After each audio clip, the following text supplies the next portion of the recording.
Well, the decision by Brazil recently to ban X underscores a seemingly growing trend of governments using the power they have to silence digital platforms they find politically inconvenient. Not wrong, not dishonest, not dangerous, just following the wrong narrative.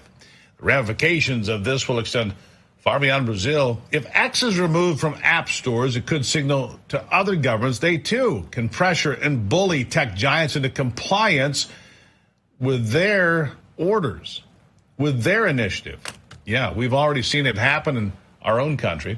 Just the other week, Mark Zuckerberg acknowledged years after the fact that the Biden-Harris administration repeatedly pressured him and his company to censor content during the pandemic, and they did it.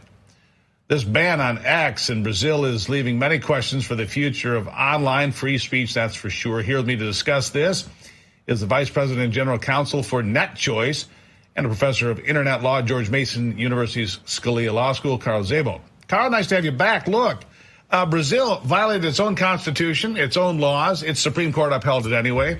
This is how third world countries keep rolling, right? I mean, the rule of law means nothing, and freedom of speech means nothing, maybe less.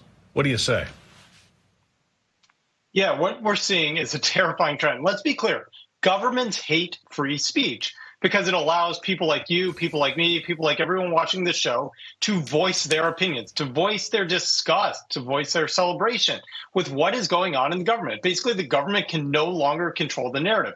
And I wish this were only limited to Brazil, because then I'd feel a little bit better. But no, we are seeing the same attacks on free speech, not only in Brazil, but in England, in France, and here in the United States of America. Let's not forget, the Biden-Harris administration just a couple years ago created the Disinformation Governance Board led by Scary Mary Poppins, where they would watch what we say and make sure nobody says anything that might be construed as being misinformation or disinformation. So we're seeing the Constitution and the free speech getting trampled everywhere.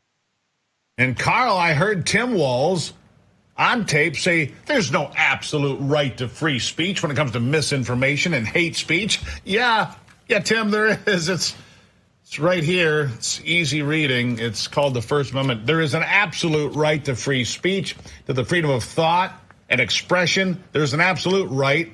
And for Tim Walz to say that is absolutely frightening, isn't it? Absolutely. And remember, he's running for vice president. So under a Harris-Walz administration, we can look forward to 4 more years of government deciding what we can or cannot say, what is or is not appropriate. My company, NetChoice, has gone to the Supreme Court twice to fight for our First Amendment free speech protections. We're seeing attacks from state lawmakers in California to silence any views that they deem to be, quote, harmful. And we fought that in court. So this is an epidemic here at the across the states. And as you've pointed out repeatedly, even the New York Times, one of those stalwarts of free speech, is running articles like the First Amendment has gone too far and the Constitution is a threat to democracy. So this is an epidemic here at home, not just in Brazil. It's time for Americans to defend. Oh, go ahead. Yeah, I'm seeing those headlines everywhere. New York Times, Washington Post, The Atlantic, all over the place. You're seeing headlines about how the Constitution is a threat to democracy. I mean, are they stoned or just stupid? I mean, I don't know what else to ask at that juncture. It's gotten us 250 years. Pretty good document. In fact, it's the longest continuous government in world history. I think the paper did pretty well. This little experiment in self-governance is pretty damn good. And yet they want to demonize it, and to save democracy, we must destroy the Constitution. That's really their argument, Carl, isn't it? Yeah, absolutely. Once again, it's all about control. And here it is, controlling free speech, controlling what people read, say, and think. It's 1984 all over again. This time it's just packaged under a Democratic moniker. And so that's really scary. And it's time for Americans across the world to return to being that shining beacon of light, the symbol of freedom around the world. And when authoritarian or soon-to-be authoritarian nations like Brazil or England or France begin trampling on the First Amendment, our government must stand up and say no. By the way, Kamala Harris's latest agenda has absolutely nothing about protecting free speech buried in it, only about protecting one right, and we all know which one that is, and it's not free speech. Yeah, that's absolutely, it's the right and the power of the government to control and decide for you as central planners. Look, Democrats are like rust. You know, they infiltrate, they're incessant, they never quit, Russ never sleeps. One of my favorite liberals, I make that quote. And at some point, they're going to get the majority again. And the first thing they're going to do is get rid of the filibuster. And then they're going to pack the United States Supreme Court. And then this thing we call America, this republic, comes crashing down. I don't see any way around it, Carl, because they'll never quit. The socialists, which are communists, which are central planners, they're insidious. I'll give you the last word.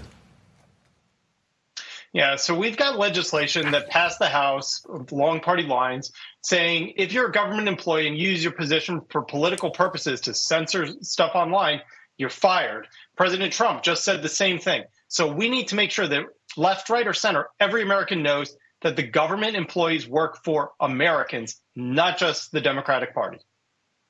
I wonder how the Democrats would feel if Donald Trump in his second term here, beginning in January, he suggested the idea of having 15 Supreme Court justices. I bet the Democrats would love that. I mean, they like the idea. They just love it. If Trump was naming the justices, wouldn't they?